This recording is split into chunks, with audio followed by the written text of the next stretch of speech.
समझ की मिठास। एक बड़े शहर में राजीव नाम का एक व्यस्त व्यवसायी अपनी पत्नी सुमन और छोटी बेटी प्रिया के साथ रहता था।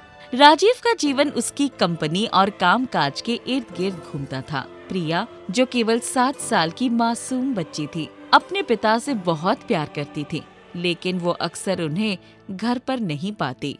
प्रिया हर दिन शाम को अपने पिता का इंतजार करती थी। वो बालकनी में खड़ी होकर देखती कि कब उनके पापा ऑफिस से लौटेंगे, लेकिन राजीव के व्यस्त जीवन में परिवार के लिए समय निकालना मुश्किल हो गया था।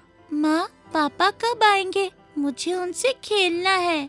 बेटा, पापा बहुत काम में व्यस्त है, लेकिन वो तुमसे बहुत प्यार करते हैं। लेकिन माँ, क्या पापा मुझे याद भी करते हैं? बिल्कुल बेटा, वो तुम्हारे लिए ही तो इतनी मेहनत करते हैं। प्रिया का जन्मदिन आने वाला था। उसने अपने पिता से वादा लिया कि इस बार वो जल्दी घर आएंगे। पापा, इस बार आप मेरे जन्मदिन नहीं भूलेंगे, है ना? पक्का वादा? पक्का वादा। प्रिया ने अपने पापा पर पूरा भरोसा किया और उनके लिए उनके पसंदीदा मिठाई बनाने की योजना बनाई। जन्मदिन के दिन राजीव का ऑफिस में एक महत्वपूर्ण प्रोजेक्ट चल रहा था। वो उस काम में इतना व्यस्त हो गया कि समय का ध्यान ही नहीं रहा। राजीव, ये फाइल आज ही क्लाइंट को भेजनी है। ठीक है, मैं इसे अभी पूरा करता हूँ।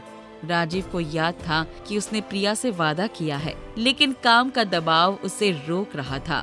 दूसरी तरफ प्रिया ने अपनी माँ के साथ मिलकर अपने पिता के लिए गुलाब जामुन बनाए। वो बहुत उत्साहित थी कि उसके पापा उसे देखकर खुश होंगे।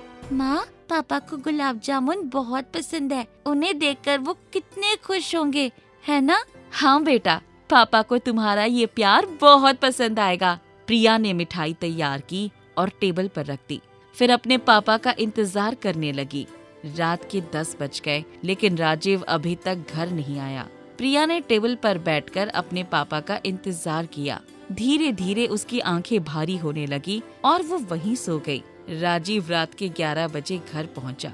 वो थका हुआ था, लेकिन जब उसने प्रिया को सोते हुए देखा तो उसकी आंखों में आंसू आ गए। ये मैंने क्या किया? मेरी बेटी ने मेरा कितना इंतजार किया होगा।